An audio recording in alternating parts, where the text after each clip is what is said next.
getting the vaccine, particularly for folks in their 20s and 30s and 40s.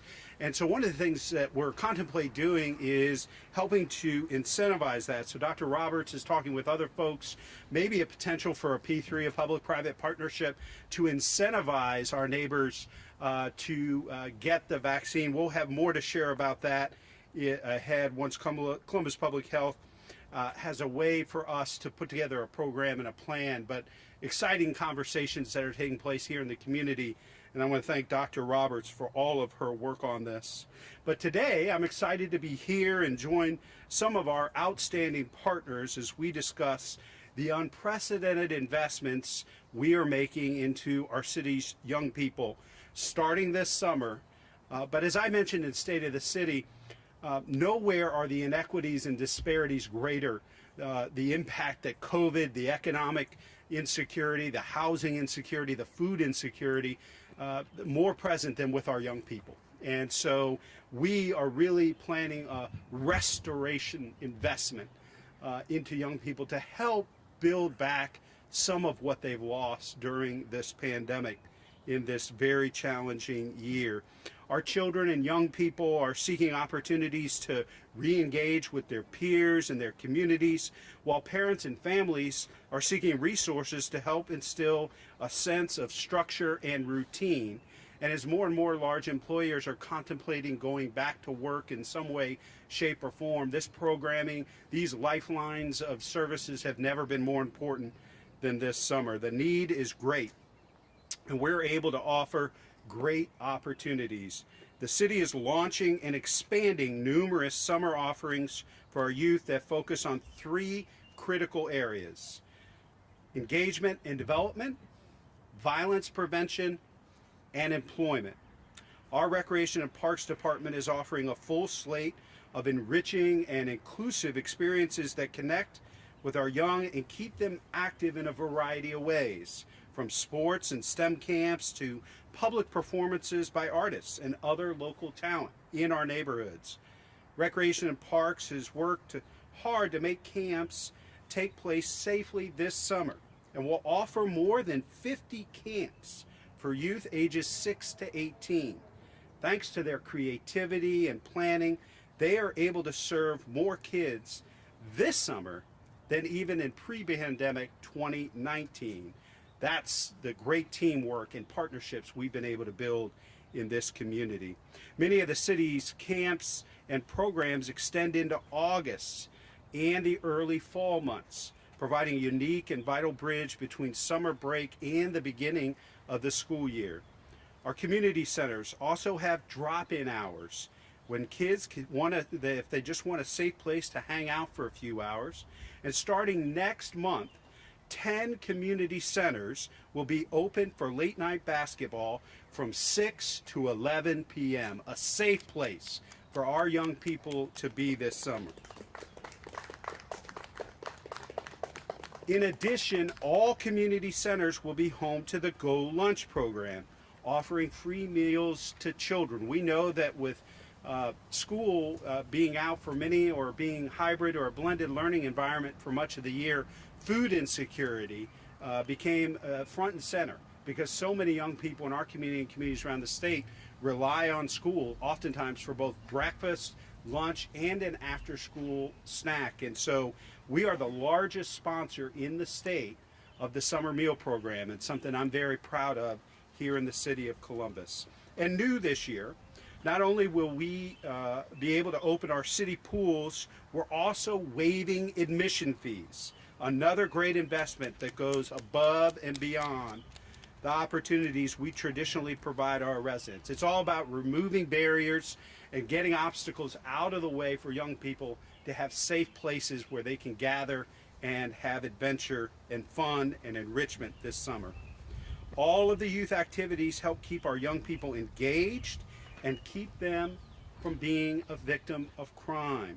One example is the APPS program through Recreation and Parks, which provides at-risk youth with the skills and strategies they need to de-escalate violent situations, something we're seeing way too much in the streets of Columbus and neighborhoods right now, and lay a foundation for a bright and hopeful future. We are excited about all of the partners that are working with us. You know, in many cases, we're engaging not only our youth, but also their families to promote safety and well-being and to establish healthy behaviors that contribute to a lasting personal and professional success. And like last year, we'll be working with community partners to fund additional anti-violence programming using federal dollars. These resources, as part of the American Rescue Plan, would not be here without the leadership of President Biden, Senator Brown, and Congresswoman Beatty. And so I want to thank them and acknowledge them for helping us invest in our young people in unprecedented ways this summer. At the same time, we know that summer employment goes a long way toward giving young people a constructive outlet for their creative and entrepreneurial endeavors, all while building character and confidence and putting cash in their pockets, which is important as well. The City of Columbus will be doing its part to provide jobs. Our Recreation and Parks Department is hiring more than 200 seasonal staff as lifeguards, camp counselors, and maintenance crews. The Department of Public Service has partnered with the YMCA to establish the Earth Service Corps, which will employ 400 16 to 24-year-olds to clean up litter and debris through neighborhoods. Participants will also receive soft skills training and a daily lunch to support them along their professional journey. And Celebrate One, in conjunction with Planned Parenthood's Ohio Center for Sex Education, will be working with community partners to recruit Columbus youth in a paid evidence-based education and mentorship programs that promote healthy behaviors and address important health issues and disparities that exist in our neighborhoods. But, as I often say, no one entity can provide everything our community needs. So I'm calling on business and nonprofit organizations, major employers in our community. How can you engage with young people this summer? And ask them to reach out to the Workforce Development Board of Central Ohio. To talk a little bit more about the efforts underway at the county and the incredible partnership with the city, the county, and so many of our other partners here today, I'd like to introduce Joy Bivens, our Deputy County Administrator. Joy?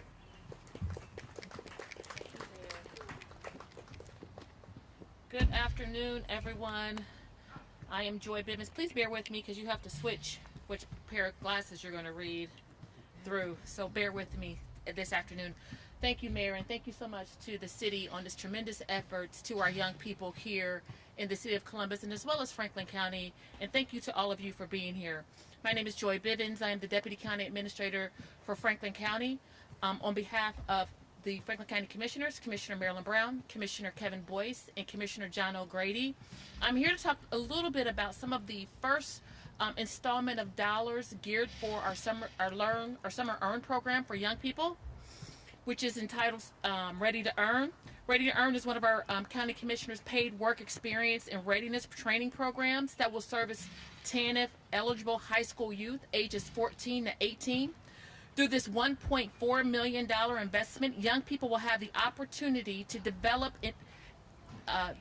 the traits and technical skills necessary to be successful in today's workplace and also earn a stipend. The integrated partnership brings together Franklin County Job and Family Services, the Columbus Urban League, Godman Gill, Tech Corp of Ohio to offer a combination of project-based learning and traditional work opportunities. Those numbers are broken down by this. The Columbus Urban League will service 200 youth. The Godman Gill will service 150 youth. Tech Corps will service 100 youth for a total of 450. But I would like to remind you, this is the first installment of our summer youth programs that we're announcing that is made up of $1.4 million. The programs run from 4 to 8 weeks long and will include a blend of in-person work readiness training and interactive webinars covering essential workplace behaviors like professionalism, teamwork, and critical thinking. They also will cover skills like resume writing and interview tips. Young people will have the chance to gain exposure in in-demand career fields ranging from coding, cybersecurity, and robotics to healthcare and early childhood education. Our Ready to Earn partners will offer a broad array of paid work placements from Huntington Bank to the Furniture Bank of Central Ohio to Topgolf or the Columbus Museum of Art. All participants will receive a $1,000 stipend with the chance to earn an additional $300 in incentives for hitting programmatic specific goals. But as I said yesterday, this isn't just about providing an opportunity for young people to earn money over the summer. Ready to Earn is about equipping them to excel in college or in their career choice for the future. Programs like this are a generational investment. And one way we begin to close the racial and wealth gap in this community is by investing in our young people and exposing them to work programs at an early age. It's an investment that supports the goals of the Rise Together Poverty Blueprint Plan. Again, this is just the first string of summer youth programming for all ages that we will be beginning to launch going forward. We will be making further announcements in the coming weeks. Parents can learn more by visiting our JFS, Franklin County Job and Family Services website, as well as our partners that I listed today. Thank you so much, and thank you to the mayor for so many of the commitments that you are making to our young people. We appreciate you. And coming next is CEO Lisa Pat McDaniel.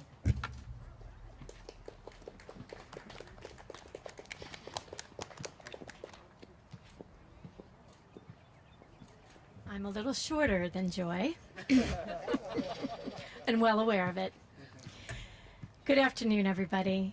First of all, I want to thank Mayor Ginther for his leadership and passion in making sure that we are all working together to do something, everything we possibly can, to make sure that our youth have things to do this summer that will enhance their skills, their abilities, and their opportunities going forward.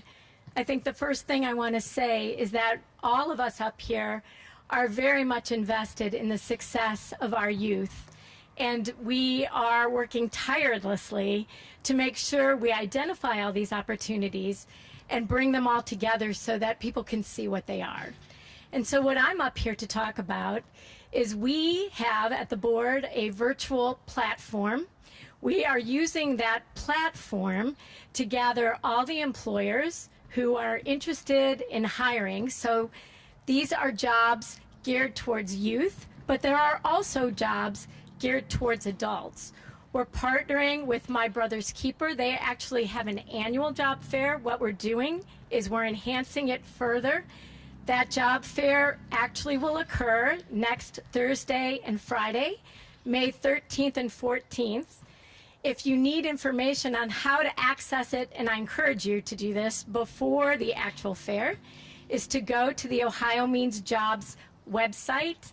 That is OMJCFC, so Ohio Means Jobs, Columbus, Franklin County, that's what it stands for, .org, and you can get information about how to access it.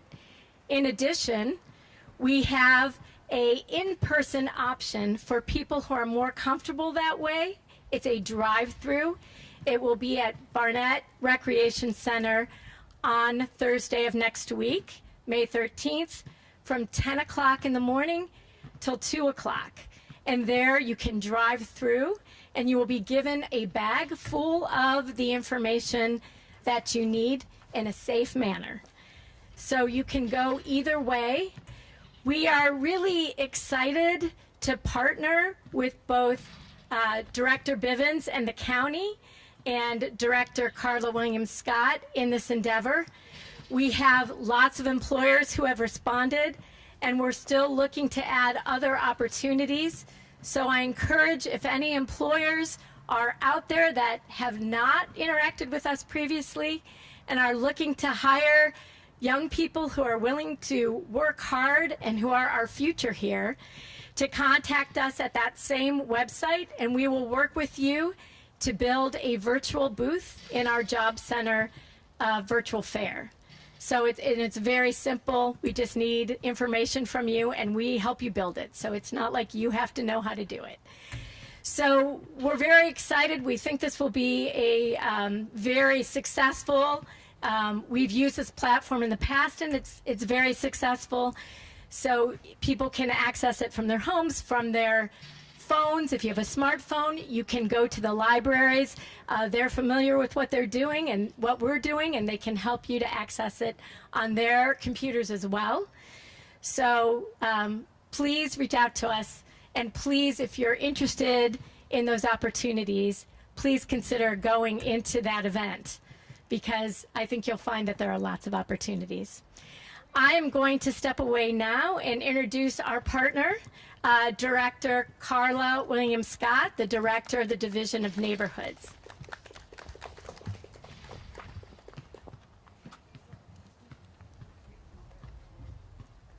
Thank you, Lisa, and thank you, Mayor and Director Bivens, and Will, thank you for hosting us here today. As the Mayor mentioned, this year we're trying to do some unprecedented and different things to support our young people. And I really want to thank our Mayor, Joy Bivens. Oops, didn't expect the win here. Sorry about that. Our Mayor, Joy Bivens, County Administrator, and Lisa Pat McDaniel from Jobs, Ohio. Sophie Craig, who I'll introduce later on, I'd like to thank her as well for being here.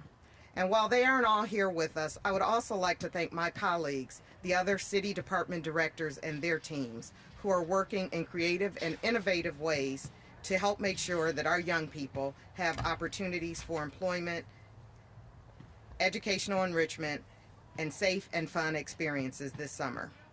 In the Department of Neighborhoods, we like to say that we are the front door to city services, and we want to ensure that all of our residents have a safe and vibrant community to call home.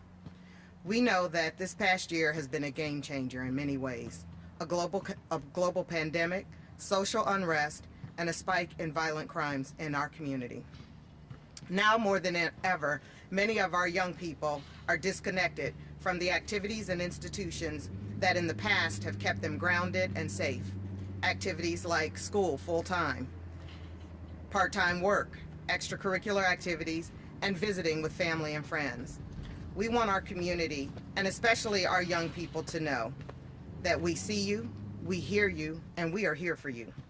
My team in the Department of Neighborhoods and other city departments will be working with several community organizations to provide employment and enrichment opportunities for our young people.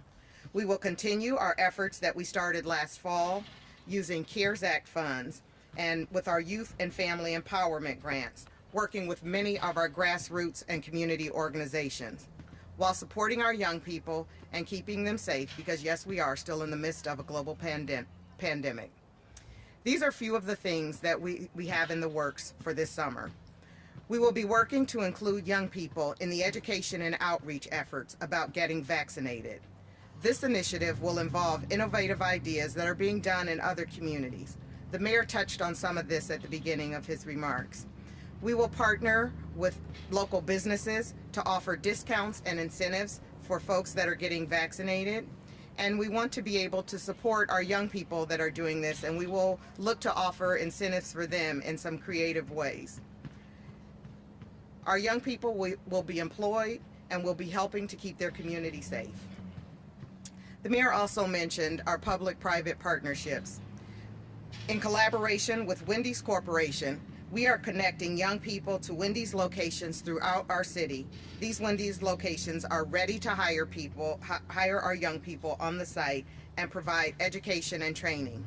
The focus of this partnership will be twofold: to employ young people, but also, and more importantly, to expose them to career opportunities in the restaurant industry.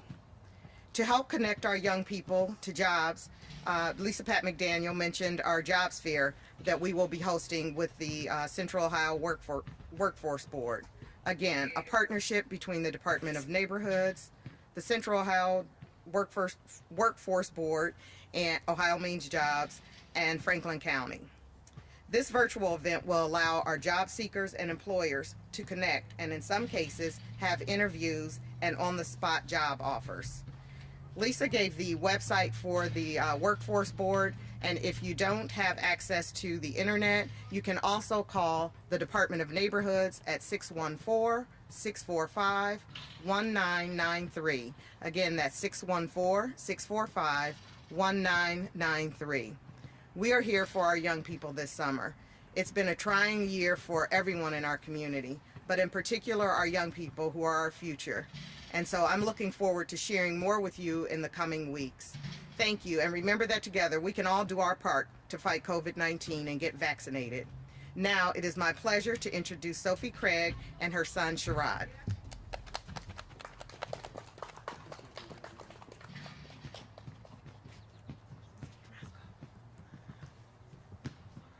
Sorry. Hello, everybody. I'm just here just to speak on behalf of Driving Park and what they've done for me and my son. First, starting out, Driving Park has become like a second home. I literally leave work and come here almost every day. As far as, my son is concerned, the sports, he's played soccer, baseball, basketball, and what else have you played, Sherrod? Flag football? Flag football. It's been very helpful with my son because, he's forming bonds with other kids, long-lasting bonds, hopefully. A lot of friendships. He enjoys playing the sports. It also keeps his attention. Keeps him giving him something to do also after school.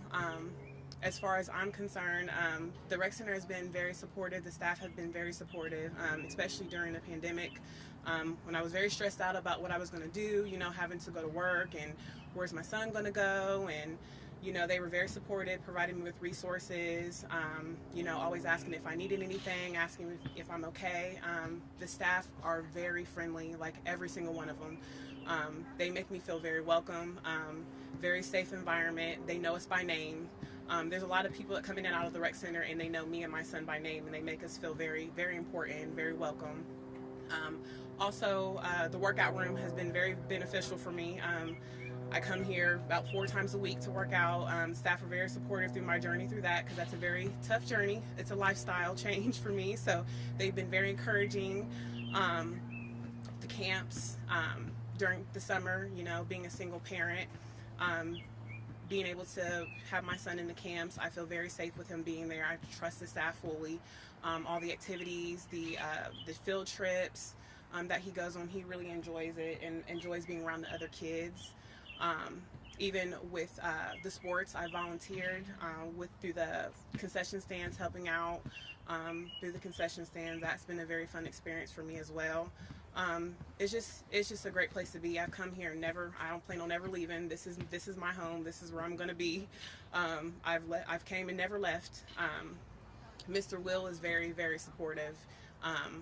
Kind of like a mentor for me, It's just been, I'm sorry, I'm a little bit nervous. It's just been a very good environment. I feel like I really feel comfortable here. I really feel comfortable here, coming here.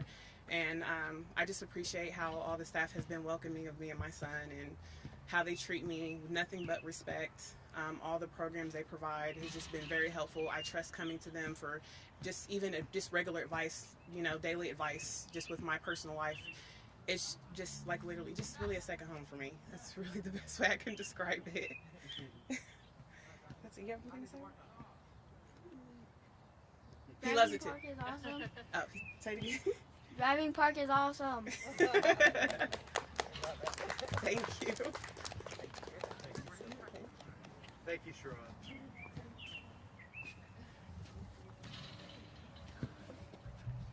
Well, that's what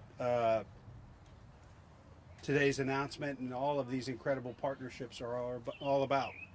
Our children and families, and so grateful, Sophie, you joined us today, and Sherrod, so proud of you and excited about your future in this city that we're committing to making sure is bright.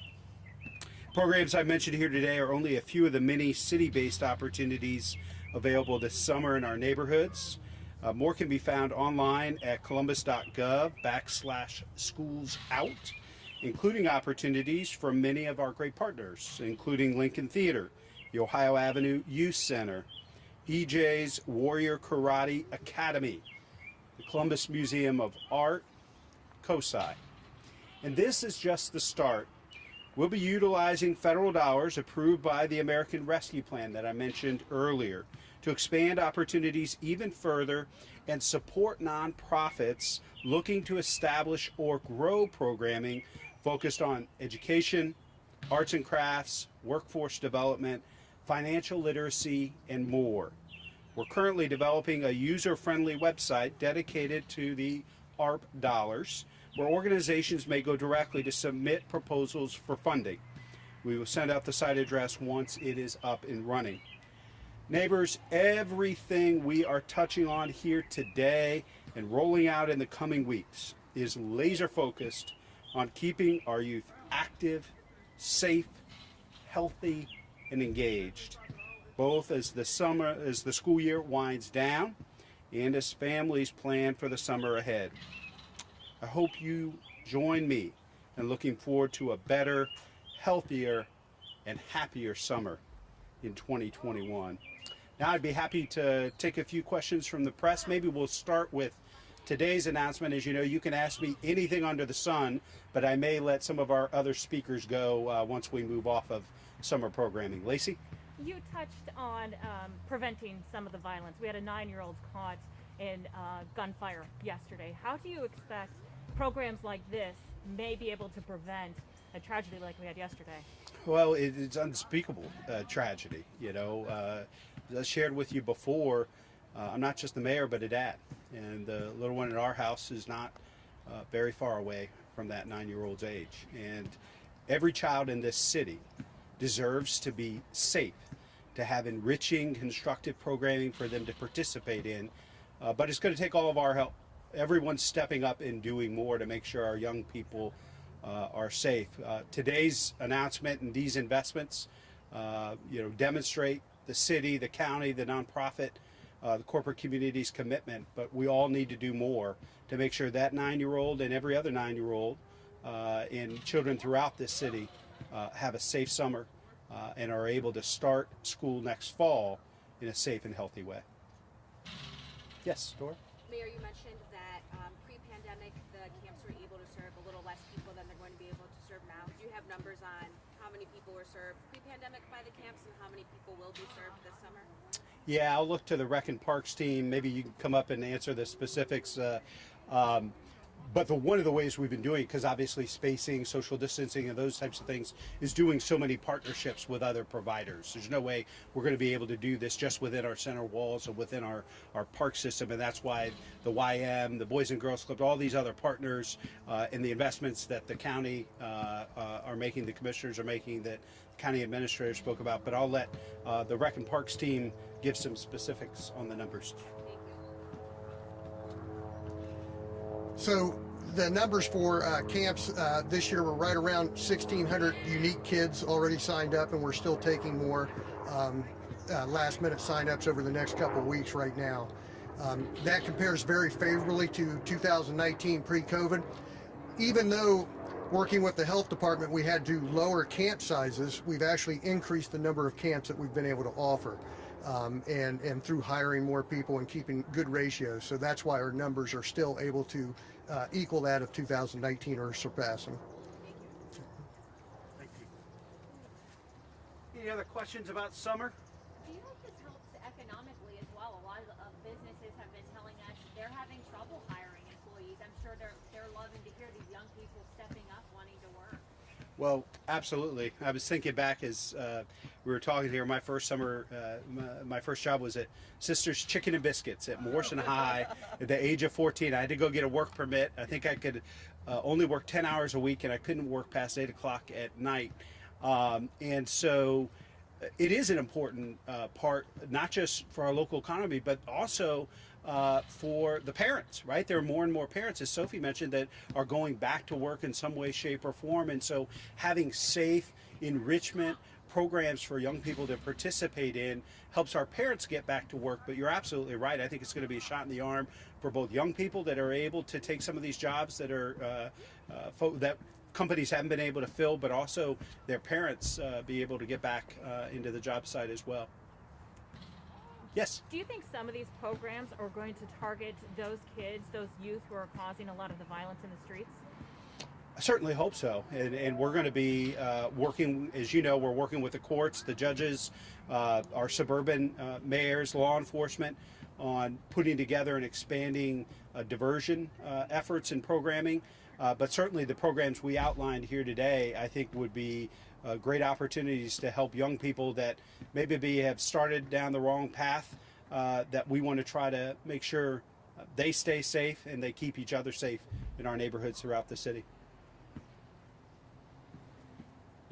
Any other questions about summer or announcements here? I'll stick around. You can ask me anything under the sun, but I want to... Sherrod has been a rock star standing up here, and I want to make sure that we give... let him go be a kid. Thank you, everybody. Thanks for being here. Any other questions from you all? Yeah, I'd like to ask about the NNS, the David Kennedy study. When do you expect some of those programs to be put in place? I believe pretty soon. If I'm remembering correctly, I thought that report was wrapping up in recommendations end of April, beginning of May. So I think our plan is to go from that individual based, that violence interruption, to a group-based intervention that will be embedded at 3 congregations in neighborhoods throughout the city. Again, leveraging the faith community. The faith community can do some things that government cannot do. And we think that they could really help us with the model that David Kennedy is going to be lending to us, again, going to that group violence intervention model, which we think is going to make a difference. You mentioned, we know that it's a relatively small number of folks that are committing some of the most dangerous crimes in this community, and so really trying to take a group-based approach to get those folks off the street and keep them from committing more serious crimes this summer and into the future. Since last June, you've had a number of these press conferences. You've announced a number of different programs, and it doesn't seem like anything has worked thus far. Why are you optimistic now that some of these programs may work, about convincing some of those kids who have picked up guns to put those down and pick up a job instead? Well, I think investing in programming, I'm not sure that in the press conference that you're referencing that we really had offered this robust level of programming, partly because of the pandemic and resources and being able to do things in person that we feel better about now, that folks are getting vaccinated and that folks are complying with wearing their masks.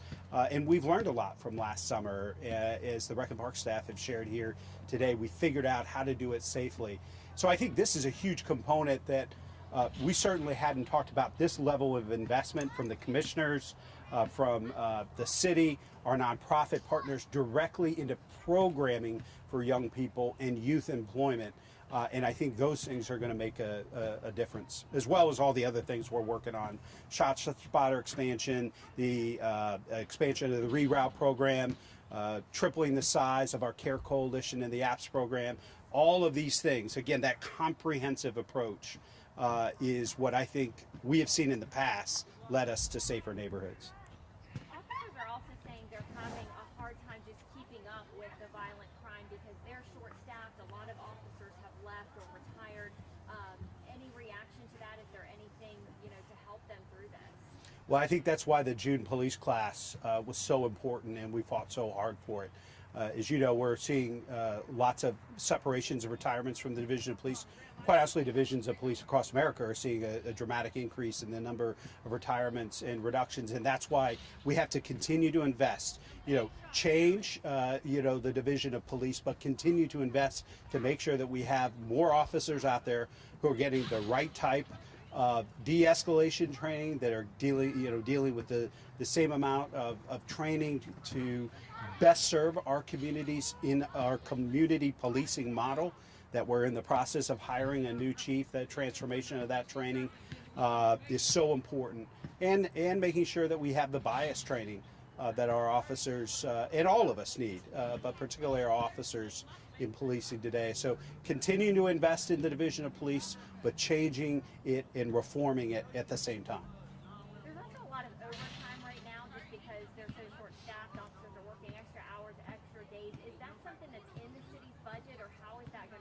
Yeah, a certain amount of overtime is always built into our police and fire budgets, and certainly being in the midst of a global pandemic, also for public health and some of the other departments. So obviously it's something we continue to monitor, but I think it's another reason why police classes and fire classes are so important, because if you delay those or stop those, overtime costs go up dramatically, and then it's very difficult to catch up.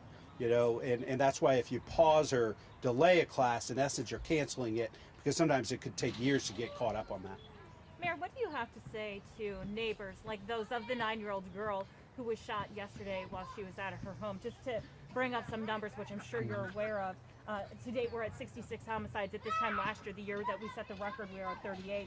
We talk about felonious assaults, the girl who got shot. There's 783 so far this year. We were at 544 last year. So what do you have to say to those neighbors who have said, we've heard you before, Mayor, we've heard you say we're going to put an end to this violence, the community's going to come together, but they continue to see the violence increase? Well, I think that's why today's announcement is so important. It helps us make our approach even more comprehensive and really investing directly into young people with respect to programming, employment, opening up our centers later at night so there are other constructive activities that young people can go and participate in and be safe. So I think today's announcement, it really complements some of the other things that we have talked about that are going to help from a public health, recreation and parks, and law enforcement and public safety perspective, so that we can make sure that our neighborhoods are safer. But to the family of the 9-year-old, this has to stop. This is unacceptable in our city, and I need everybody else to step up. So the employers that we called out today, we need them to hire young people this summer. We want them to participate in these programs and make sure that our young people are safe and that they build skills at the same time. You mentioned the chief search. You announced the applications about a week and a half ago. So where do things stand as far as narrowing it down to a panel of finalists? Yeah, our plan is to do a number of interviews with folks here over the next week or two, identify a group of finalists that we would invite to participate in a community forum. It'll be virtual probably to keep everybody safe, because we want the maximum number of our neighbors to be able to watch that, participate in that, ask questions. We have already identified a facilitator for that forum, and I think we're identifying a date. Do we have a date yet, Mel? May 19th. So we'll get you date and time and information for folks to be able to ask questions of the finalists, have them share their visions for the future of the Division of Police and learn more about them. Then I'll probably sit down with a group of those finalists to do one-on-ones with, and hopefully announce a new chief by end of May, beginning of June. Last time around, you had a panel of community members, an advisory panel, so to speak. Do you have that this time around? There'll be a much smaller interview panel. I think we were going to ask, we've asked a retired police officer who actually just got appointed to the Civilian Review Board, Willard McIntosh, to serve on an interview panel to make sure law enforcement. My guess is we'll have folks from the community to be part of that as well as staff, the director of public safety, folks within the department. Any other questions? I mean, I'll look for a reason to hang out outside the rest of the afternoon if you want. When are you going to reschedule pickleball? I know. Well, I don't know if I can come back unless I boost up pickleball, because the last time I was here, I think we, forced canceling of pickleball that day. I got an earful, so. Pickleball, serious business.